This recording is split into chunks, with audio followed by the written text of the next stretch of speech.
Good morning. My name is Chief Strongblood, St. Vincent and the Grenadines' favorite and most hated son, the diaspora machismo.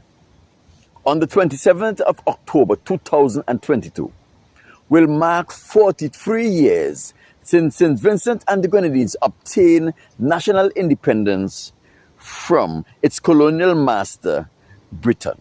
That means it has been 43 years since we were given our own nationhood, where we were given our sovereignty to run the affairs of our nation. However, many years before that, Vincentians in all corners of St. Vincent and the Grenadines were belaboring the topic whether or not we are capable of obtaining and maintaining national independence from Great Britain. However, on this stage of our colony's existence, we were doing pretty well on our own.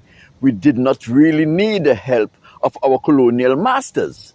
Therefore, Milton Cato, in his wisdom, went in pursuit of national independence, and on the 27th of October, 1979, we obtained national independence. We no longer rely on Great Britain for guidance. We no longer rely on Great Britain for financial support. And we no longer rely on Great Britain as other colonies did.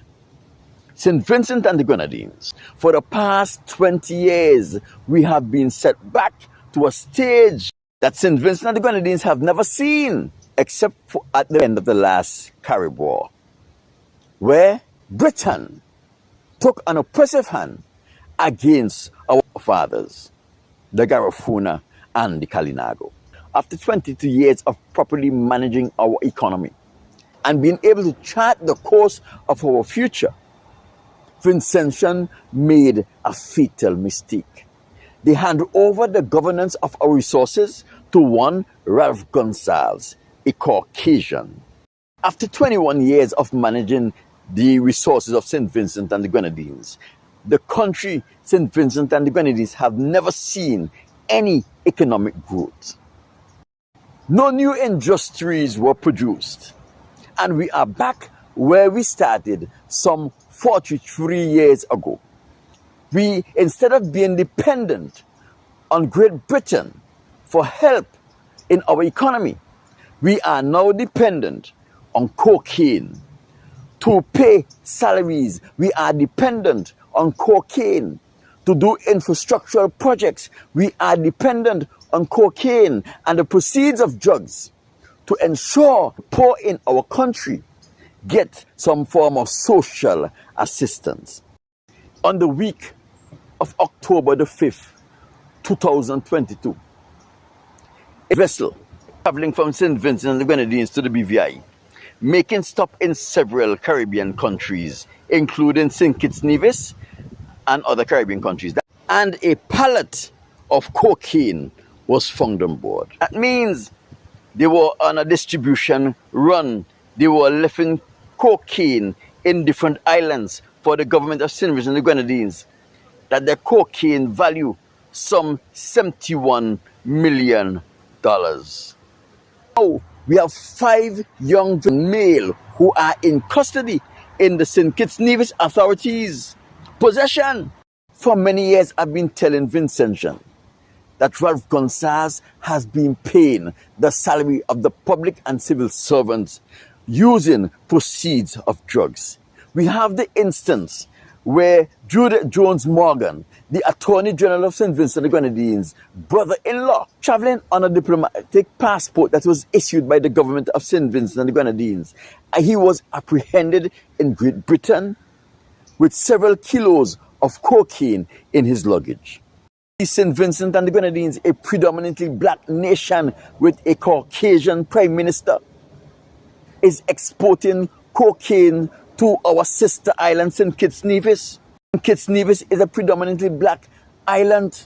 So what we are seeing here is that Ralph Gonsalves is doing what Ronald Reagan did in the 1980s, when Ronald Reagan, the President of the United States, filtered crack cocaine into the black communities in California and which filtered all around the United States of America and impacted the black community in this the United States of America in an extremely negative way.